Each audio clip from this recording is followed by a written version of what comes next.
Alright, so let's look at part D of this problem. It asks us to find the domain of parts A, B, and C. So let's find the domain of F and the domain of G, and we'll intersect those domains, and we'll discuss going from there. So whenever you're finding the domain of a function, here, let me type something. I'm going to pause it real quick. Alright, I'm back. I figured you didn't need to watch me type the any domain of a function is the set of all real numbers excluding, and this is always the way that we answer the domain for any function. We start out with our default answer saying, hey, the domain is all real numbers, but then we have two things to consider, at least two things at this point to consider. Any values of x that would cause division by 0, or any values of x that would cause us to take the square root or any even root of a negative number. So it doesn't mention at all odd roots, because you can take the odd root of negative numbers. So here I don't have any radicals, I don't have any roots that I'm taking, but I do have variables in the denominator. So let's take a look at f of x, and we see that in the denominator we have x squared minus 1. Let's factor that to x plus 1 times x minus 1, because now it's easy to see what we want to avoid. We do not want this denominator to ever equal 0.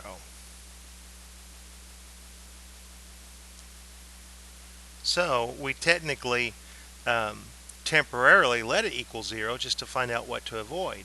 If I set this denominator equal to 0, we have a zero product theorem that says if you have a product that equals 0, either one or both of the factors are 0. So this we have a theorem that tells us that either x plus 1 is 0 or that x minus 1 is 0, and by subtracting 1 from both sides, by adding 1 to both sides, we recognize that negative 1 and positive 1 would satisfy this equation. Negative 1 and positive 1 would result in a 0 in the denominator. If you come over and try to evaluate the function at negative 1, you get in the numerator 1, but down here you'll get 0 times a negative 2, which is undefined, because 0 times negative 2 is 0, and 1 divided by 0 is undefined.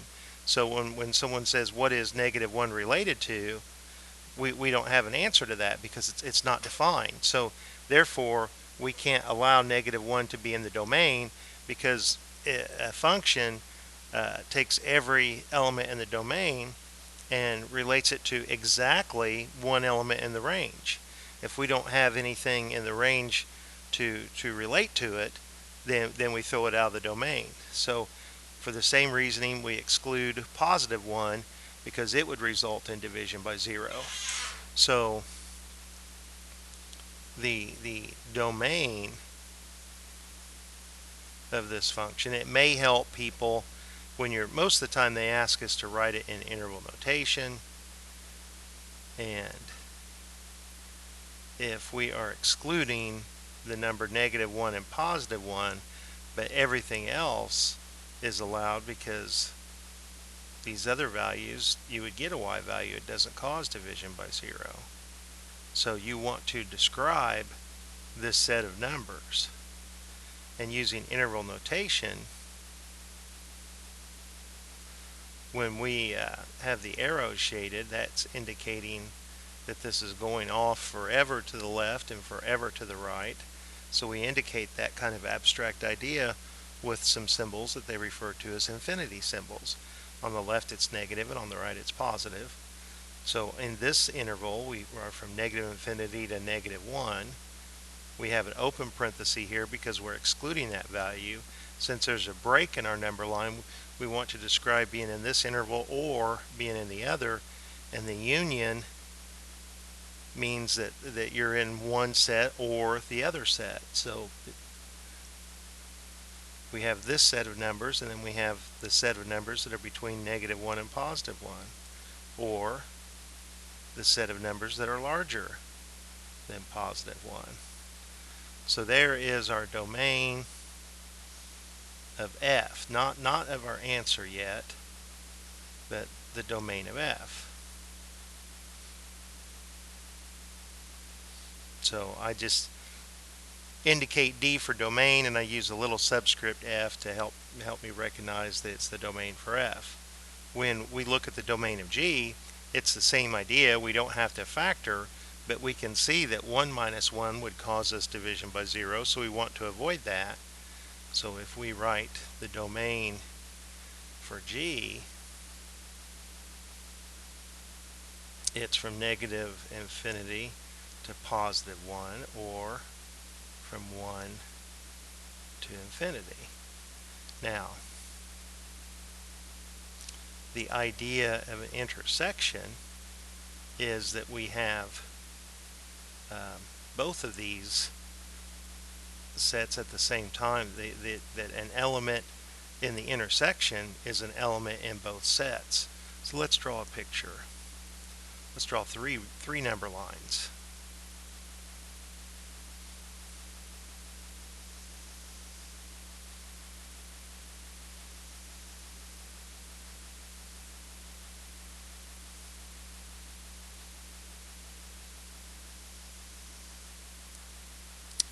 And the numbers of interest in my number lines are -1 and +1.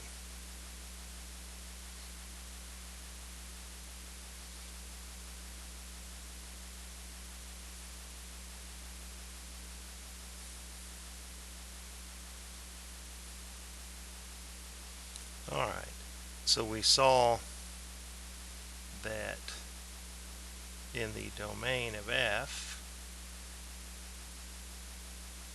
it excluded both -1 and +1.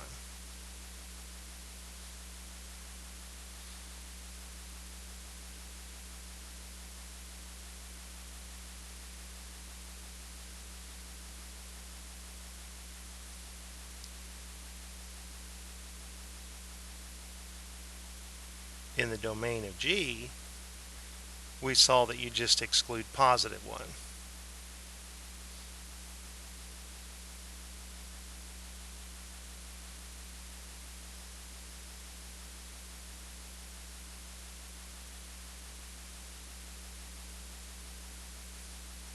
So now in the domain of the of this new function that we found in part A, fg, we want to describe what its domain is.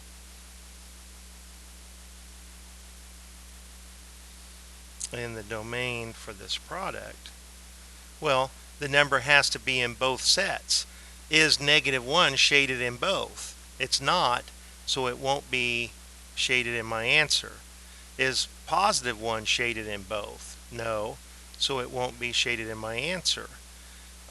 Are the numbers left of -1 shaded in both? Yes, so since it's shaded in both, it will be shaded in my answer. Are all of the numbers between -1 and +1 shaded in both of the number lines above? Yes, so it's in the intersection. The number has to be in both sets to be in the intersection. Is to the right of 1 shaded in both? Yes, so it's in my intersection. So this time it just happens to be that the domain of this new function fg happens to be the same as the domain of f. Now that's not always going to happen. Sometimes, it'll create a brand new set that's not repeated.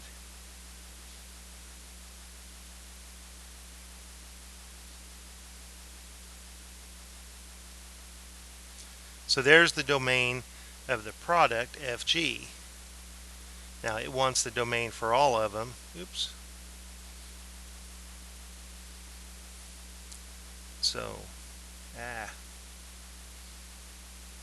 we want to find the domain in B, which was f over g.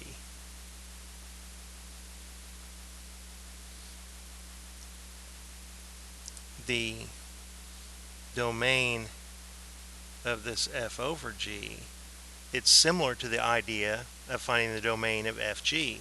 We take the domain of f and we intersect it with the domain of g.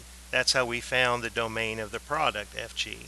But we also have to consider, we want to intersect it with the values of x that do not have a 0 in the denominator. We don't want this function g in the denominator to be 0.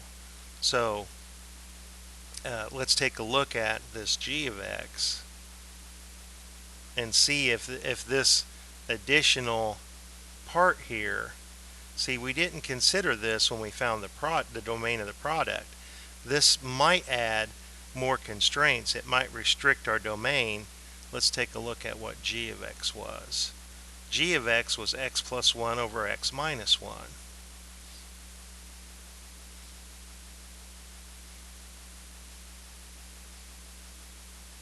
So when we looked at this f over g, we had a complex fraction.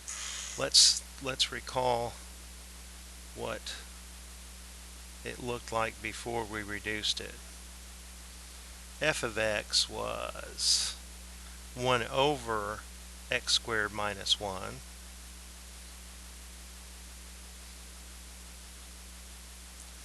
and g of x, x plus 1 over x minus 1.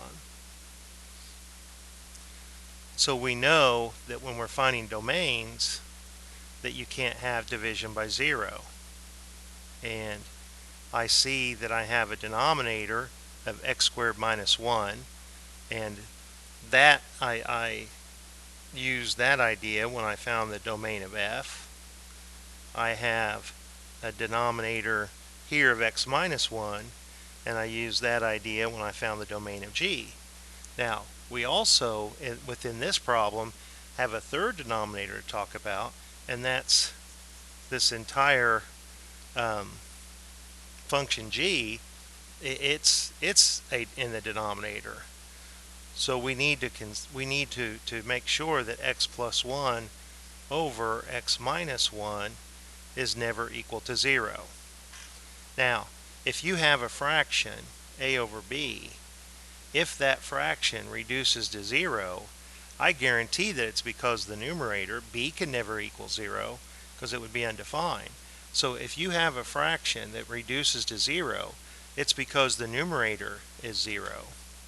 So if we temporarily set this equal to 0, just so that we know what to avoid, if this fraction reduces to 0, it's because the numerator is 0.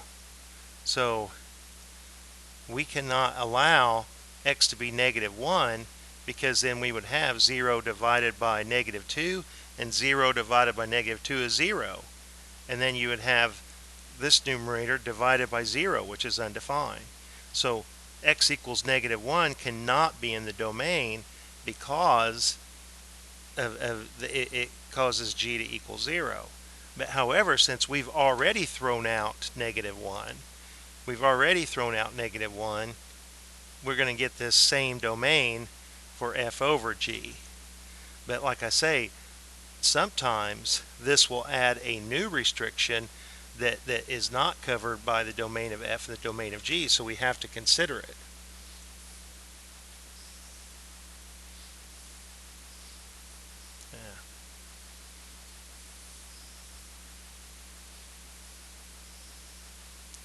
Alright, so our domain of f over g just happens to be the same domain as fg. It's from negative infinity to negative 1, from negative 1 to positive 1, and from 1 to infinity.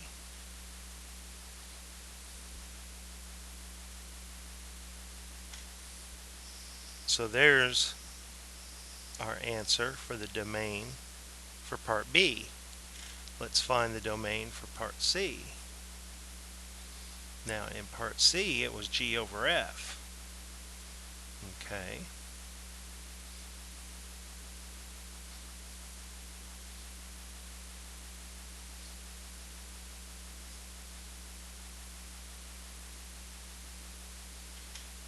G was our x plus 1 over x minus 1, and our F was 1 over x squared minus 1. The domain of G over F is the domain of G intersected with the domain of F intersected with the values of x that prevent f of x from equaling 0. Well, is f of x ever going to equal 0? F of x is 1 over x squared minus 1.